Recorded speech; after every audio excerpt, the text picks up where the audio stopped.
குரு பயிற்சி பலன் தனுசு ராசி 1/5/2024 முதல் 13/4/2025 வரை. சுற்றுப்புற சூழலுக்கு கட்டுப்படாமல் தனக்கென தனி பாணியில் செல்பவர்களை இதுவரை உங்கள் ராசிக்கு 5ஆம் வீட்டில் அமர்ந்து ஓரளவு நிம்மதியையும் மகிழ்ச்சியையும் கொடுத்த குரு பகவான் இப்பொழுது 1/5/2024 முதல் 13/4/2025 வரை 6ஆம் வீட்டில் சென்று மறைகிறார். 6ஆம் வீடு ஆராக்கும் கூராக்கும் என்று சொல்லப்பட்டிருக்கிறது. ஆரோக்கியத்தில் அக்கறை காட்டுவது நல்லது. முடிந்தவரை மற்றவர்கள் விவகாரத்தில் தலையிடாமல் இருப்பது நல்லது. நீங்கள் சாதாரணமாக பேசப்போய் சண்டையில் முடிய வாய்ப்பு இருக்கிறது. செலவுகள் கட்டுக்கடங்காமல் போகும். உறவினர்கள் நிகழ்ச்சிகளை எல்லாம் நீங்கள் தான் செலவு செய்து பார்க்க வேண்டிய சூழ்நிலை வரும். கணவருடன் கருத்து மோதல் வரும். மாமனார் மாமியார் நாத்தனார் வகையிலும் விட்டு கொடுத்து போவது நல்லது. நீங்கள் யதார்த்தமாக பேசுவதை கூட அவர்கள் தவறாக புரிந்து கொள்வார்கள். முன்கோபத்தை குறைக்க பாருங்கள். யாரேனும் உங்களுடைய தவறுகளை சுட்டிக்காட்டினால் மாற்றிக்கொள்வது நல்லது. தவறு செய்யாமலே நீங்கள் தவறு செய்ததாக சிலர் வீண்பொழி சுமத்துவார்கள். பிள்ளைகளிடம் உங்கள் கோபத்தை காட்ட வேண்டாம். அவர்களின் திறமையை கண்டறிந்து அதற்கேற்ப அவர்களை ஊக்கப்படுத்த பாருங்கள். குரு 12ஆம் வீட்டை பார்ப்பதால் புண்ணிய ஸ்தலங்களுக்கு சென்று வருவீர்கள். வீடு மனை வாங்குவது, வீடு கட்டுவதற்கெல்லாம் வங்கி கடன் உதவி கிடைக்கும். குரு 2ஆம் வீட்டை பார்ப்பதால் ஓரளவு பண வரவு உண்டு. நீங்கள் எதிர்பார்க்கும் தேதியில் பணம் கிடைக்காவிட்டாலும் கடைசி நேரத்தில் கைக்கு வந்து சேரும். குரு 10ஆம் வீட்டை பார்ப்பதால் வேறு வேலைக்கு மாற வேண்டி வரும். புது வேலை கிடைக்கும். அரசுக்கு செலுத்த வேண்டிய வரிகளில் தாமதம் வேண்டாம். எதையும் காலத்தில் கட்டிவிடுவது நல்லது. வழக்கால் நிம்மதியாக இருக்க மாட்டீர்கள். காசோலைகள் தருவதற்கு முன்பாக யோசித்து தருவது நல்லது. இதில் குரு பகவானின் நட்சத்திர பயணம் 1/5/2024 முதல் 13/6/2024 வரை உங்களின் பாக்கியாபதி சூரியனின் கார்த்திகை நட்சத்திரத்தில் குரு பயணிப்பதால் பணப்புழக்கம் அதிகரிக்கும். செல்வாக்கு கூடும். உத்தியோகத்தில் உயர்வு உண்டு. புதிய வேலை கிடைக்கும். தந்தை உதவுவார். பூர்வீக சொத்து கைக்கு வரும். வழக்கு சாதகமாகும். திருமணம், சீமந்தம், காதுகுத்து என்று வீடு களை கட்டும். அரசால் ஆதாயம் உண்டு. பழுதான வாகனத்தை மாற்றுவீர்கள். வீட்டுக்கு புதிய சமையலறை சாதனங்களை வாங்குவீர்கள். 13/6/2024 முதல் 19/8/2024 வரை மற்றும் 28/11/2024 முதல் 10/4/2025 வரை உங்களின் அத்தமாவதி சந்திரனின் ரோஹிணி நட்சத்திரத்தில் குரு செல்வதால் வீண் அலைச்சல்கள் அதிகரித்துக் கொண்டே போகும். திடீர் பயணங்கள், வீண் செலவுகள் என அதிகரித்து மன உளைச்சலுக்கு ஆளாவீர்கள். சிறு சிறு விபத்துக்கள், உடல்நலக் குறைவுகள் வந்து போகும். வழக்கில் அலட்சியம் வேண்டாம். 20/8/2024 முதல் 27/11/2024 வரை மற்றும் 10/4/2025 முதல் 13/4/2025 வரை உங்களின் பூர்வ புண்ணிய விரையாதியான செவ்வாயின் மிருகசீரிச நட்சத்திரத்தில் குரு செல்வதால் குழந்தை பாக்கியம் கிடைக்கும். விலகிச் சென்ற நண்பர்கள், உறவினர்கள் விரும்பி வந்து பேசுவார்கள். மகனுக்கு நல்ல விதத்தில் திருமணம் முடியும். வீடு மனை வாங்கும் வாய்ப்பு அமையும். பெயர், புகழ், கௌரவம் கூடும். 50 ரூபாயில் முடிக்கக்கூடிய விஷயங்களை கூட 500 ரூபாய் செலவு செய்து முடிக்க வேண்டி வரும். சிக்கனமாக இருக்கலாம் என்று நீங்கள் எப்போது நினைத்தாலும் முடியாமல் போகும். இடப்பெயர்ச்சி உண்டு. வாடகை வீட்டில் இருப்பவர்களுக்கு வீட்டின் உரிமையாளர்களால் தொந்தரவுகள் ஏற்படும். சாலை விதிகளை மீறி வாகனத்தை இயக்க வேண்டாம். சிறு சிறு அபராத தொகை கட்ட வேண்டி வரும். அனாவசியமாக யாருக்கும் எந்த உறுதிமொழியும் தர வேண்டாம். எதிராளி அடிக்கடி வாய்தா வாங்குவதால் வழக்கில் தீர்ப்பு தள்ளி போகும். சின்ன சின்ன அவமானங்கள் ஏற்படக்கூடும். வீட்டில் குடிநீர் குழாய் பிரச்சனை வந்து போகும். உங்களை பற்றிய விமர்சனங்களும் வீண்பழியும் அதிகரிக்கும். வியாபாரத்தில் வாடிக்கையாளர்களின் ரசனைகளை புரிந்து கொண்டு அதற்கேற்ப முதலீடு செய்வது நல்லது. ஏற்றுமதி, இறக்குமதி, கெமிக்கல், பிளாஸ்டிக் வகைகளால் லாபம் அதிகரிக்கும். பங்குதாரர்கள் உங்கள் ஆலோசனைகளை ஏற்றுக்கொள்வார்கள். வேலையாட்களிடம் அதிக கண்டிப்பு காட்ட வேண்டாம். இடைத்தரகர்களிடம் பணம் கொடுத்து ஏமாற வேண்டாம்.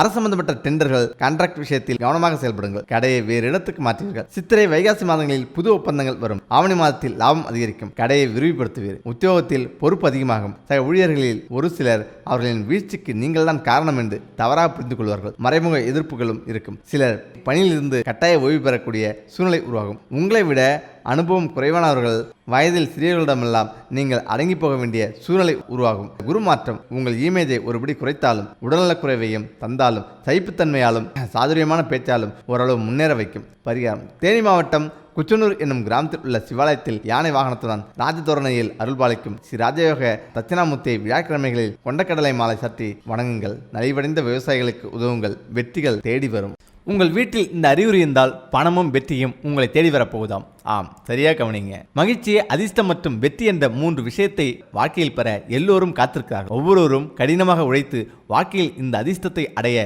பாடுபடுகிறார்கள். ஆனால் அந்த அதிர்ஷ்டம் அனைவருக்கும் எளிதில் வந்துவிடாது. சிலருக்கு இந்த அதிர்ஷ்டம் எளிதில் கிடைக்கும். சிலர் அதை பெற நீண்ட முயற்சி எடுத்துக்கொள்கிறார்கள். நீங்களும் அந்த அதிர்ஷ்டத்துக்காக காத்திருக்கிறீர்கள் என்றால் அதன் வருகையை நீங்கள் தெரிந்து கொள்ள விரும்பினால் அதற்கான சில அறிகுறிகள் உள்ளது.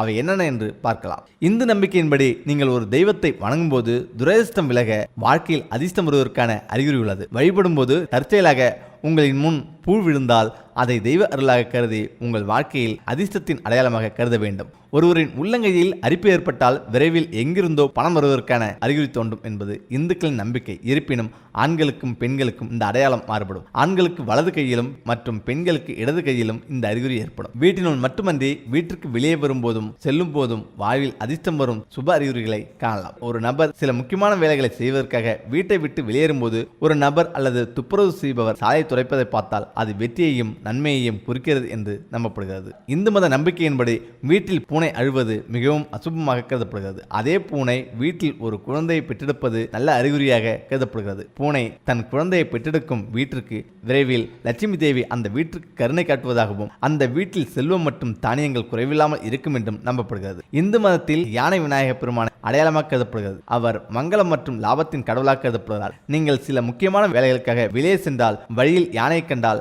அது ஒரு நல்ல அறிகுறியாக கருதப்பட வேண்டும் என்று நம்பப்படுகிறது. கோயில் வளாகத்தில் யானையை கண்டால் இந்த அதிர்ஷ்டம் மேலும் அதிகரிக்கிறது. யானையுடன் தொடர்புடைய இந்த அடையாளம் எந்த வேலையும் வெற்றியின் அடையாளமாகவும் அதே போல முக்கியமாக வீட்டிற்கு அதிர்ஷ்டம் தேடி வர வேண்டுமா இந்த 3 மாற்றங்களை செய்ய வேண்டும்.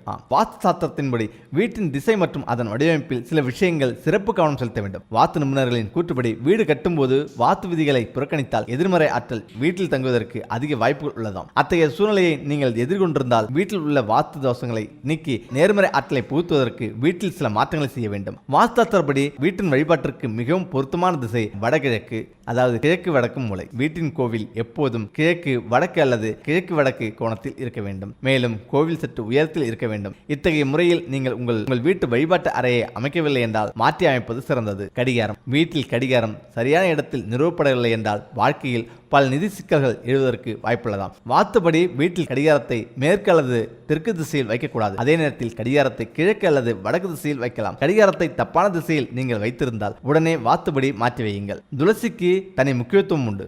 வீட்டின் முற்றத்தில் துளசி செடியை நட வேண்டும் என்று வாஸ்துவத்தில் கூறப்பட்டுள்ளது. இது தவிர வீட்டின் கிழக்கு அல்லது கிழக்கு வடக்கு திசையில் துளசி செடியை வைப்பது மங்களகரமானதாக கருதப்படுகிறது. இவ்வாறு துளசி செடியை நடுவதன் மூலம் பொருளாதார பிரச்சனைகள் நீங்கும், வீட்டில் மகிழ்ச்சி நீங்காமல் பெருகும். அதேபோல சில விலங்குகள் வீட்டுக்குள் நுழைவது மங்களகரமானதாக கருதப்படுகிறது. சில விலங்குகளின் வருகை அசுபத்தை குறிக்கிறது. இந்த 5 மிருகங்களில் ஏதேனும் ஒன்று உங்கள் வீட்டுக்கு திடீரென வந்தால் உங்கள் வாழ்க்கையில் மகிழ்ச்சி, செல்வம் மற்றும் செல்வாக்கு பெருகும். கருப்பு எறும்புகள். உங்கள் வீட்டை சுற்றியுள்ள கருப்பு எறும்புகள் உங்கள் நிதிநிலையை பலப்படுத்தும் என்று ஜோதிடம் கூறுகிறது.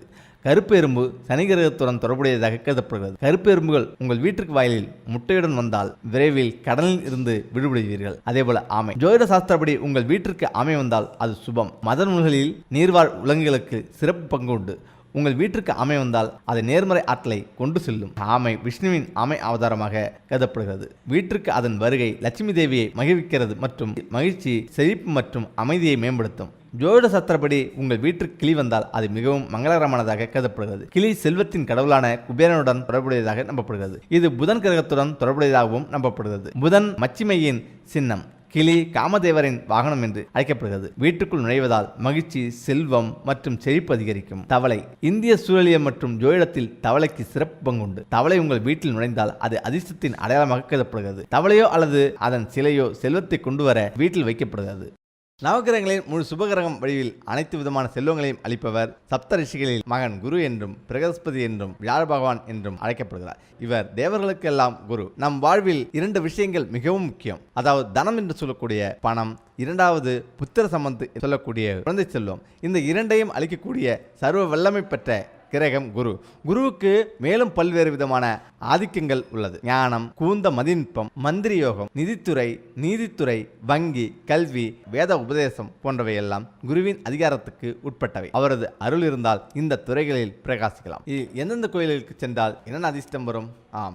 குரு பரிகார ஆலயங்களுக்கு சென்று பரிகாரம் செய்தால் பாதிப்பு குறையும். தடைகள் நீங்கி புத்திரப்பேறு கிட்டுவது நிச்சயம். சென்னை அருகில் வலித்தாயநாயகர் கோயில் குரு பகவான் வழிபட்ட தலமாகும். இங்கு குரு பகவான் தனி சன்னதியில் எழுந்தருள்கிறார். வேலூர் மாவட்டத்தில் அரக்கோணம் பேரபாக்கம் வழியில் தக்கோலம் உள்ளது. வலது காலை தரையில் ஊன்றி இடது காலை மடித்து அமர்ந்திருக்கிறார். தலையை சற்றே வலதுபுறம் சாய்த்த நிலையில் உட்கடி ஆசனத்தில் அமர்ந்த திருவுருவை இங்கு தரிசிக்கலாம். இது குரு பகவானுக்கு சிறந்த பரிகார தலமாக 2. தஞ்சையை அடுத்த திட்டை வசிஷ்டேஸ்வரர் கோயில் தேவார பாடல் பெற்ற தலம். தஞ்சாவூரிலிருந்து 10 கிலோமீட்டர் தொலைவில் அமைந்துள்ளது. இந்த கோயிலில் மங்காம்பிகை சமேத வசிஷ்டேஸ்வரர் என்ற பெயருடன் இறைவனும் இறைவியும் அருள் புரிந்து வருகின்றனர். இறைவிக்கும் நடுவில் நின்ற நிலையில் குரு பகவான் ராஜகுருவாக வீற்றிருப்பது பக்தர்களுக்கு அருள்பாலித்து வருகிறார். குரு பகவானை வழிபட்டால் தோஷங்கள் நிவர்த்தியாகும் என்பது நம்பிக்கை. 3. தட்சிணாமூர்த்தி திருவாரூர் மாவட்டம் ஆலங்குடி ஆபத்காசேஸ்வரர் கோயில் குரு பரிகார தலங்களாகும். இத்தலம் பஞ்ச ஆரண்ய தலங்களில் ஒன்றாகும். இந்த திருக்கோயில் பிரகாரத்தின் இடதுபுறம் தட்சிணாமூர்த்தியாக குரு பகவான் அருள் புரிகிறார். தமது சீடர்களுக்கு